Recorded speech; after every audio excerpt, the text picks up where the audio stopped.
Usa ka talagsaong mananap nga gitawag nga si Otter napadpad sa baybayon sa Turtle Islands, Tawi-Tawi. Tigbantay sa mong baybayon. Gipakaon kini og isda agig paagi aron padayon kining maprotektahan.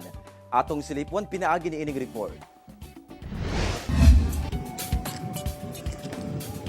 Daw susama sa hayop nga iring o squirrel.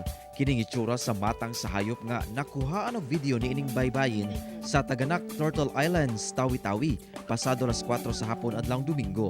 Ginaitsahan diay kini og isda sa nagbantay nga usa ka PNP sa 1st Special Operations Unit kinsa uploader sab sa mong video nga si Patrolman Mariben Khan.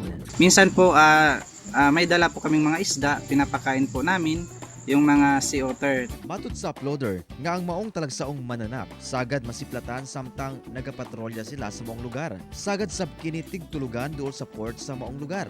Hinuon dili matud pa kini ang unang higayon nga nakakita sila sa maong mananap sa isla. Sanglit tuna sab sila nasiplatan niini kaniadto. Gituhuan nga ang maong mananap napadpad lang sa maong lugar. May possibility po na galing po to sa sandakan po yung sea otter, pero okay po kasi mas maganda po napadpad sila dito, naprotektahan po namin. Sa karon nagpadayon matud pa ang PNP 1st Special Operation Unit sa pagbantay niini sa pagigtambayayong sa Municipal Environment and Natural Resources kun Menre Barm. Mga bata, sinasabihan din po namin na bawal nilang batuhin ng mga bato or any object na pwede pong mag-cause ng para masaktan po yung mga otter. Kasi po minsan po hinahabol nila kaya Kauban si Gary Balantay ug Bong Vicencio, Efren Mamak.